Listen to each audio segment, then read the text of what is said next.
عليكم ورحمة الله وبركاته. نحمده ونستعينه ونستغفره ونعوذ بالله من شرور أنفسنا ومن سيئات أعمالنا. من يهده الله فلا مضل له ومن يضلل فلا هادي له. ونشهد أن لا إله إلا الله وحده لا شريك له. ونشهد أن سيدنا ومولانا محمدا عبده ورسوله. أما بعد فقد قال الله تعالى في كلامه المجيد: أعوذ بالله من الشيطان الرجيم. بسم الله الرحمن الرحيم. وأقيموا الصلاة وآتوا الزكاة وأقرضوا الله قرضا حسنا إلى آخر الآية. وقال رسول الله صلى الله عليه وسلم: من أتاه الله مالا فلم يؤد زكاته مثل له يوم القيامة شجاعا أقرع له زبيبتان يطوقه يوم القيامة ثم يأخذ بلهزمتيه ثم يقول: أنا مالك وأنا كنزك، أو كما قال عليه الصلاة والسلام. সম্মানিত মুসলিয়ান কিরাম, রমজান মাস চলছে, ইবাদতের মাস। মুমিনের জন্য, মুসলমানের জন্য একটা অফুরন্ত একটা সুযোগের মাস হচ্ছে রমজান মাস। এই মাসের ব্যাপারে যত বলা হবে সেটা কম হবে। ইতিপূর্বে জুমার আলোচনায় এই মাসের ফজিলত বরকত নিয়ে আলোচনা করা হয়েছে। তারই ধারাবাহিকতায় আজকে আমরা একটা গুরুত্বপূর্ণ ইবাদত, ইসলামের যে 5টা ভিত্তি আছে সেই 5টা ভিত্তির অন্যতম একটি ভিত্তি তথা যাকাত নিয়ে ইনশাআল্লাহ আজকে আমরা আলোচনা করার চেষ্টা করব। যাকাত ইসলামের যে সমস্ত ইবাদতগুলো রয়েছে, আল্লাহ তাআলা তার বান্দাদেরকে যে ইবাদতগুলো দিয়েছেন, কিছু ইবাদত হচ্ছে শারীরিক ইবাদত, আর কিছু ইবাদত হচ্ছে মালি ইবাদত, আর্থিক ইবাদত। আর্থিক ইবাদতের মধ্যে ফরজ ইবাদত একটাই, সেটা হচ্ছে যাকাত। ফরজ ইবাদত একটাই, সেটা হচ্ছে যাকাত। আরেকটা আছে, ওইটা হচ্ছে হজ। ওইটা শুধু আর্থিক ইবাদত না, বরং ওইটা শারীরিক ও আর্থিক দুইটার সমন্বয় ওই ইবাদত হজ। অর্থাৎ শুধু আর্থিক ইবাদত শুধু একটাই, সেটা হচ্ছে যাকাত, ফরজ ইবাদত।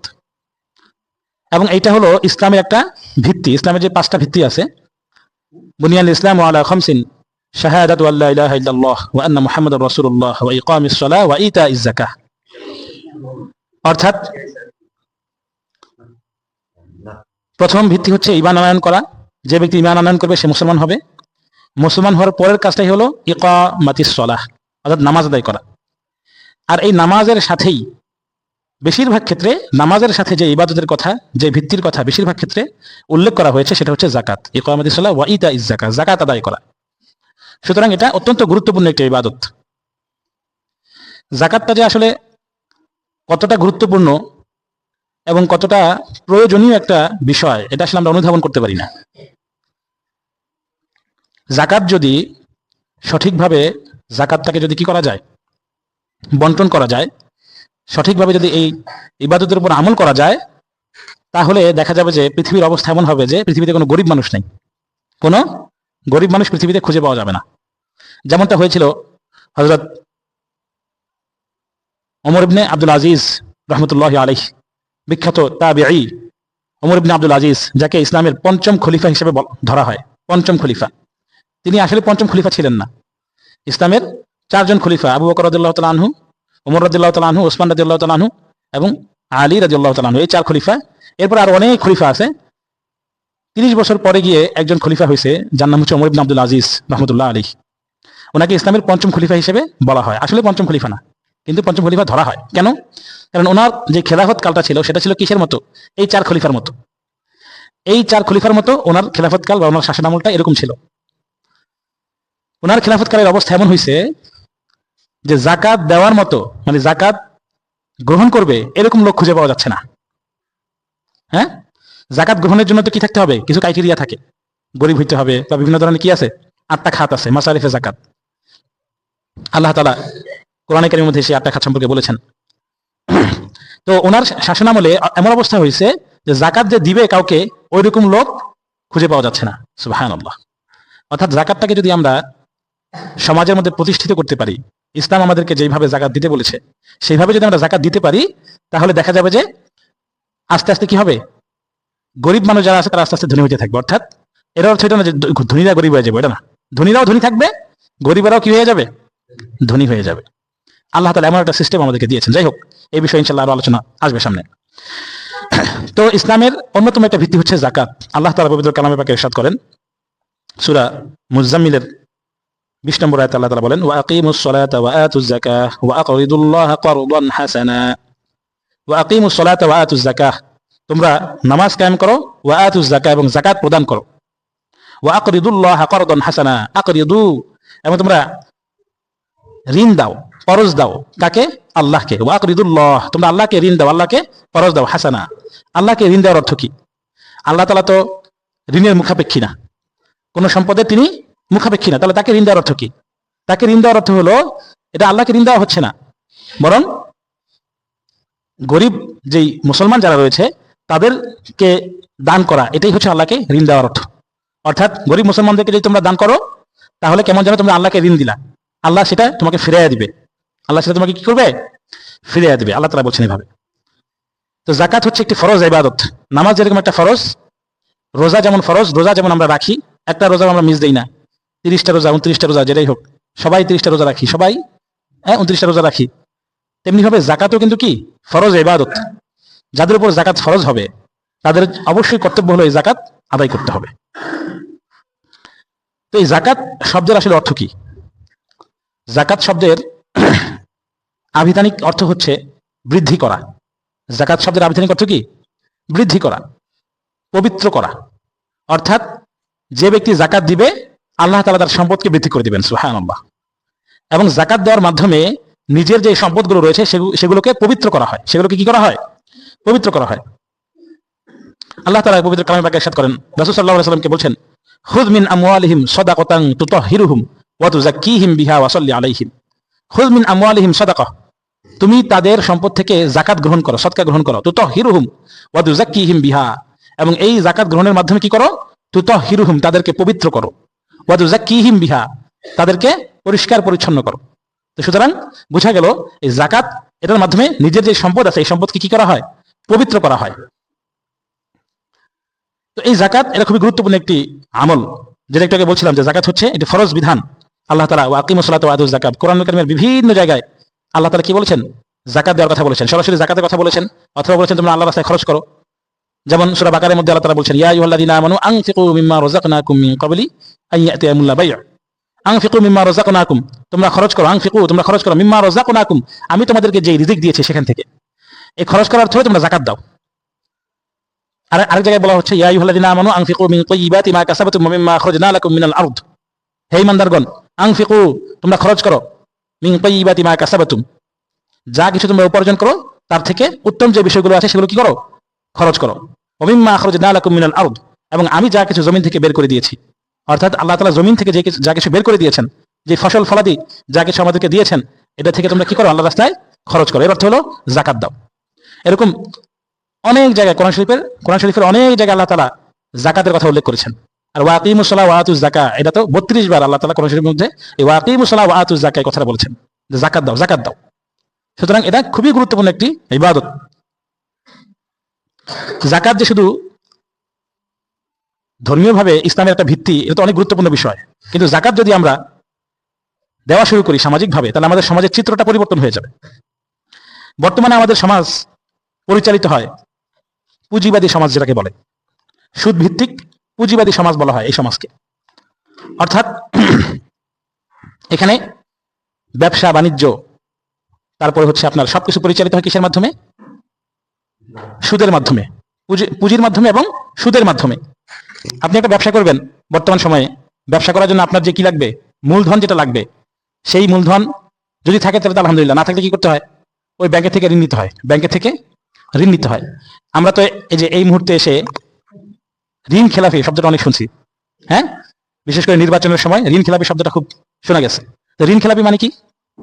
ঋণ খেলাপি মানে হচ্ছে ওই ব্যবসা করার জন্য ব্যাংক থেকে টাকা নিছে, ঋণ নিছে, ওই ঋণটার কি করে নাই, সে পরিশোধ করে নাই। এক একজনের ঋণ হচ্ছে কত, 500 কোটি, 600 কোটি, হ্যাঁ, 100 কোটি টাকা এরকম ঋণ ব্যাংক থেকে নিছে। তো ব্যাংক থেকে যে ঋণ নেয়, ঋণ নেওয়ার পরে 100 কোটি টাকা যদি ঋণ নেয়, সেই ঋণটা কি 100 কোটি টাকা ফেরত দেবে? না, এবং এর সাথে সুদ সহ ফেরত দিতে হবে। কি সহ ফেরত দিতে হবে? সুদ সহ। অর্থাৎ সুদী অর্থ ব্যবস্থা আমাদের সমাজে বিদ্যমান। শুধু আমাদের সমাজে না, পুরো পৃথিবীতে এখন সুদী অর্থ ব্যবস্থা বিদ্যমান। অথচ আল্লাহ তাআলা কোরআনে কারীমের মধ্যে বলছেন, ইয়ামহাকুল্লাহুর রিবা ওয়া ইউরবিস সাদাকাত। আল্লাহ তাআলা বলছেন ইয়ামহাকুল্লাহুর রিবা, আল্লাহ তাআলা ইয়ামহাক, ধ্বংস করে দিচ্ছেন রিবা, সুদকে। আর কি চালু করছেন? ওয়া ইউরবিস সাদাকাত, যাকাতি অর্থ ব্যবস্থা আল্লাহ তাআলা চালু করার কথা বলেছেন। অর্থাৎ যেটা আমাদের জন্য ফরজ, এই সুদী অর্থ ব্যবস্থা থেকে বের হয়ে যাকাতের অর্থ ব্যবস্থা চালু করা আমাদের জন্য কি, এটা ফরজ। তো এই সুদী অর্থ ব্যবস্থা বর্তমান পৃথিবীতে চলমান, যার ফলে ধনী এবং গরিবের যে বৈষম্য, এটা অত্যন্ত প্রকটভাবে আমাদের সমাজে এখন বিদ্যমান। ধনী গরিবের বৈষম্য কি? যে ব্যক্তি ধনী, সে কি হইতে থাকে? আস্তে আস্তে ধনী হইতে থাকে। বর্তমান যে সুদী অর্থ ব্যবস্থা, এই অর্থ ব্যবস্থার মূল ফলাফল হচ্ছে যে যে ধনী সে আস্তে আস্তে আর কি হইতে থাকবে? ধনী হইতে থাকবে। আর যে গরিব সে আরো গরিব হইতে থাকবে। এটার উদাহরণ, বর্তমান সময়ে পৃথিবীর মোট যে সম্পদ আছে, এই সম্পদের 80% সম্পদ হচ্ছে পৃথিবীর 10% মানুষের কাছে। 80% সম্পদ কার কাছে? 10% মানুষের কাছে। উদাহরণস্বরূপ মনে করেন এই গ্রামের মধ্যে যতজন মানুষ বাস করে, হ্যাঁ, তাদের সম্পদ ধরেন, সবার সম্পদ যদি একত্র করা হয়, কথার কথা ধরেন সম্পদ হলো 100 টাকা হয়েছে। কয়শো টাকা? 100 টাকা। মানুষও বাস করে ধরেন 100 জন, বা পৃথিবীর হিসাবে ধরেন পৃথিবীর মোট সম্পদ হচ্ছে 100 টাকা, পৃথিবীর মোট জনসংখ্যা 100 জন, কথার কথা। তো এখন যে অবস্থাটা, এই অবস্থাটা কি, যে 80 টাকা, যেটা 100 টাকার যে 80 টাকা, এই 80 টাকা আছে 10 জনের কাছে। কয়জনের কাছে? 10 জনের কাছে। আর 90 জনের কাছে কয় টাকা আছে? 20 টাকা আছে। তাহলে যেই 10 জন, তাদের কাছে অনেক বেশি টাকা।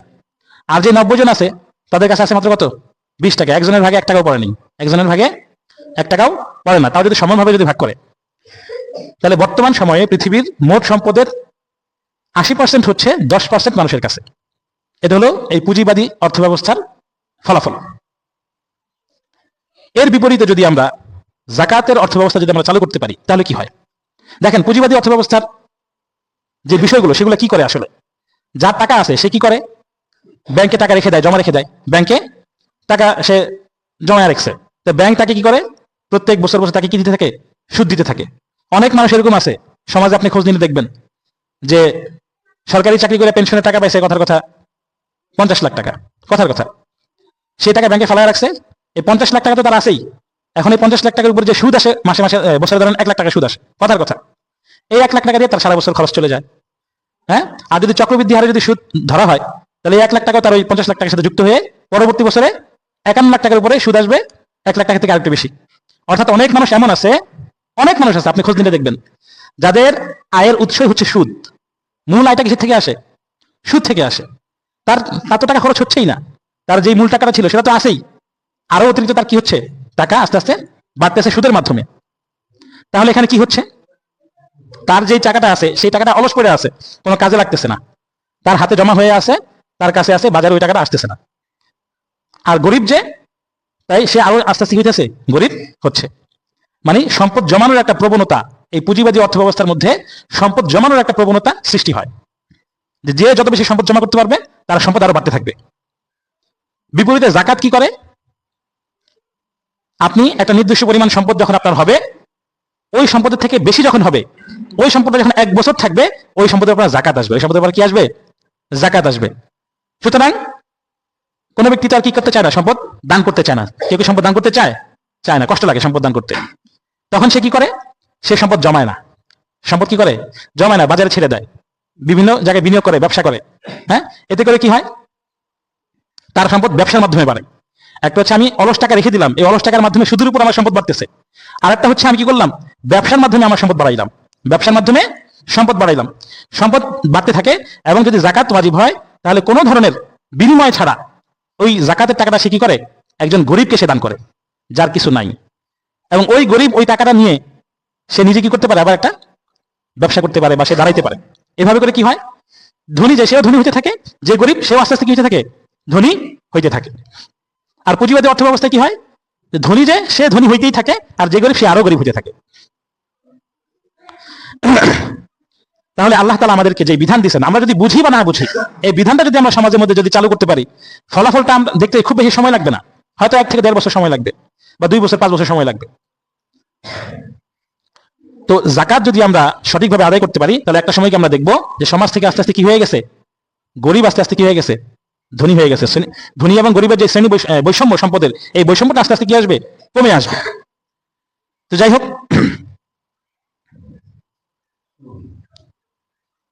যাকাতের মূল উদ্দেশ্যগুলো কি আসলে? যাকাত যে আল্লাহ তাআলা আমাদের উপর ফরজ করেছেন, এই ফরজ করার মূল উদ্দেশ্যগুলো আল্লাহ তাআলা পবিত্র কালামে পাকে ইরশাদ করে দিয়েছেন। প্রথম উদ্দেশ্য হচ্ছে, আল্লাহ তাআলা বলেন, ওয়াফি আমওয়ালিহিম হাক্কুল লিসাইলি ওয়াল মাহরুম।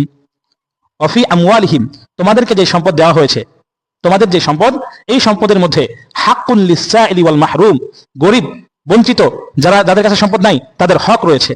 অর্থাৎ একটু আগে যে কথাটা ব্যাখ্যা করলাম, এটার মাধ্যমে কি হবে, সম্পদের সুষম একটা বন্টন হবে।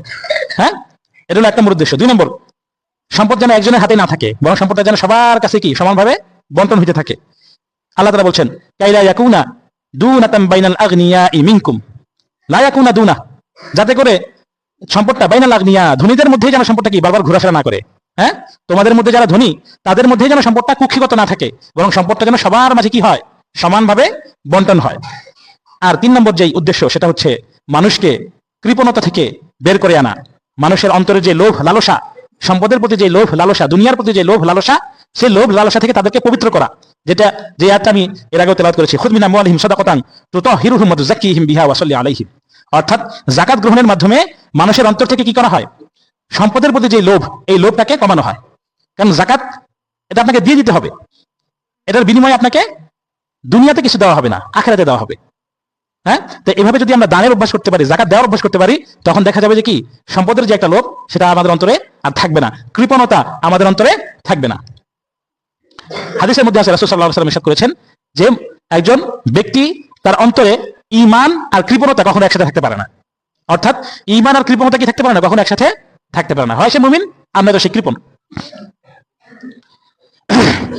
যাকাত দেওয়ার ফজিলত কি? আপনি যদি যাকাত দেন তাহলে আপনার ফজিলত কি, ফায়দা কি? আল্লাহ তাআলা কোরআনে কারিমে ইরশাদ করেন, যারা যাকাত দেয় তাদের উদাহরণ দিতে গিয়ে আল্লাহ তাআলা বলেন, মাসালুল লাযীনা ইউনফিকুনা আমওয়ালাহুম ফী সাবিলিল্লাহ কামাসালি হাববাতিন আমবাতাত সাবআ সানাবিলা ফী কুল্লি সুমবুলাতিন মিআতু হাব্বাহ। মাসালুল লাযীনা ইউনফিকুনা আমওয়ালাহুম ফী সাবিলিল্লাহ, যারা আল্লাহর রাস্তায় খরচ করে, তাদের উদাহরণ হলো কামাসালি হাব্বাহ, তাদের উদাহরণ হলো সে একটা কিসের মতো, একটা বীজের মতো, যে বীজটাকে রোপণ করা হয়েছে।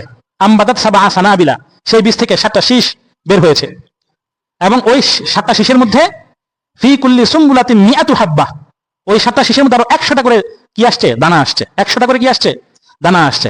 অর্থাৎ আল্লাহর রাস্তায় যদি কেউ 1 টাকা খরচ করে, সে যেন একটা বীজ বপন করলো, সেই বীজ থেকে 7টা শীষ বের হলো, সেই 7টা শীষের মধ্যে প্রত্যেকটা শীষে 100টা করে আবার কি আসলো, বীজ আসলো বা দানা আসলো, অর্থাৎ 700। কয়শো? 700। আল্লাহ তাআলা বলছেন যে তোমরা যদি আল্লাহর রাস্তায় 1 টাকা খরচ করো, তাহলে তোমাদেরকে এর বিনিময়ে 700 গুণ বাড়ায় দেওয়া হবে। সুবহানাল্লাহ। তা আল্লাহ তাআলা পরবর্তী আয়াতের পরবর্তী অংশে বলছেন যে এই হিসাবটা যে দিলাম, এটা তোমাদের মাথায় ধরার জন্য দিলাম, কিন্তু আল্লাহ তাআলা যে কত বাড়ায় দিবেন এটা আল্লাহ তাআলাই ভালো জানেন। আল্লাহ তাআলা বলছেন, ওয়াল্লাহু ইউদাইফু লিমান ইয়াশা, যে আল্লাহ তাআলা বাড়ায় দিবেন লিমান ইয়াশা, তিনি যেভাবে চান, যত চান তত বাড়ায় দিবেন। হিসাবটা তো দিচ্ছে যাতে বান্দা বুঝতে পারে যে কত বাড়ায় দিবে, কিন্তু এতটুকুই যে দিবে এটা কি নয়, নির্দিষ্ট নয়, মানে কতটুকু বাড়ায় দিবেন এটা আল্লাহ তাআলাই ভালো জানেন। তাহলে যাকাত যদি কেউ দেয়, তার যেমন অন্তর থেকে লোভ লালসা দূর হবে, কৃপণতা দূর হবে, তেমনি তার কি হবে, 1 টাকা যাকাত দেওয়ার ফলে কোরআনের ভাষায় তাকে 700 টাকা কি দেবে, 700 গুণ তাকে নেকি দেওয়া হবে। আরেক আয়াতে আল্লাহ তাআলা বলছেন, ওয়ামা আতাইতুম মির রিবা লিয়ারবুয়া ফি আমওয়ালিন নাসি ফালা ইয়ারবু ইনদাল্লাহ ওয়ামা আতাইতুম মিন যাকাতিন তুরিদুনা ওয়াজহাল্লাহ ফাউলাইকা হুমুল মুদঈফুন। আমরা মনে করি যে যাকাত দিলে তো আমার তো সম্পদ কি হয়ে গেল, একটু কমে গেল। আল্লাহ বলছেন উল্টা কথা। আল্লাহ বলছেন, মা আতাইতুম মির রিবা লিয়ারবুয়া ফি আমওয়ালিন নাস ফালা ইয়ারবু ইনদাল্লাহ, ফালা ইয়ারবু ইনদাল্লাহ, যে তোমরা যে সুদ দিয়ে সম্পদ বৃদ্ধি করো, হ্যাঁ, আল্লাহ তাআলার কাছে এটা কি নয়, সম্পদ বৃদ্ধি নয়। সুদের মাধ্যমে যদি সম্পদ বৃদ্ধি করো, আল্লাহ তাআলা বলছেন এটা সম্পদ তোমাদের বৃদ্ধি হয় নাই, বরং বৃদ্ধি কিভাবে, মা আদাইতুম মিন যাকাতিন তুরিদুনা ওয়াজহাল্লাহ, যে আল্লাহর সন্তুষ্টির উদ্দেশ্যে যে যাকাত দিবা, ওটাই তোমাদের সম্পদ কি বৃদ্ধি, ওটাই কি সম্পদ বৃদ্ধি। আপনার কাছে আল্লাহ না করুক কারো কাছে 1 কোটি টাকা আছে, সে ব্যাংকে জমা রাখছে, মাসে মাসে সুদ, বছরে বছরে সুদ আসে, সেই সুদ দিয়ে সে চলে। হ্যাঁ, আল্লাহ তাআলা চাইলে তার এমন এক রোগ দিয়ে দিব, ওই এক রোগের চিকিৎসা করাইতে কি হবে, তার ওই 1 কোটি টাকা তো খরচ হবেই, আরো 1 কোটি টাকা তার ঋণ করা লাগবে। হ্যাঁ, আর আপনি যদি জাকাত দেন তাহলে দেখা যাবে যে আপনার রোগ বালাই থেকে আপনি মুক্ত, বিপদ আপদ থেকে আপনি মুক্ত। তাহলে আপনার যে আনুষঙ্গিক যে খরচ, এই খরচগুলো আল্লাহ তাআলা কি করে দিচ্ছে, সব বন্ধ করে দিচ্ছে। তাহলে সম্পদ এখানে বেশি কার হইলো? যে 1 কোটি টাকা ঋণ করছে রোগীর চিকিৎসা করতে গিয়া, তার সম্পদ বেশি হইলো, না যার কোনো খরচ নাই, যেটা আছে আলহামদুলিল্লাহ চলতেছে, সুখে শান্তিতে সুস্থভাবে সে জীবনযাপন করতেছে, ওই ব্যক্তি হলো আসলে কি ধনী। আরেক আয়াতে আল্লাহ তাআলা বলেন, ওয়া রাহমাতি ওয়াসিআত কুল্লা শাই ফাসআকতুবুহা লিল্লাযিনা ইয়াত্তাকুনা ওয়া ইউতুনাজ যাকাহ। আল্লাহ তাআলা বলেন, ওয়া রাহমাতি, আমার রহমত, ওয়াসিআত কুল্লা শাই, সমস্ত কিছুকে আমার রহমত বেষ্টন করে আছে। যা কিছু রয়েছে সমস্ত কিছুকে আমার রহমত বেষ্টন করে আছে। তবে ফাসআকতুবুহা লিল্লাযিনা, আমি আমার রহমতটাকে বিশেষভাবে ওই সমস্ত ব্যক্তিদের জন্য নির্ধারণ করে রেখেছি। ফাসআকতুবুহা লিল্লাযিনা ইয়াত্তাকুন, যারা মুত্তাকি, ওয়া ইউতুনাজ যাকাত, এবং যারা যাকাত প্রদান করে।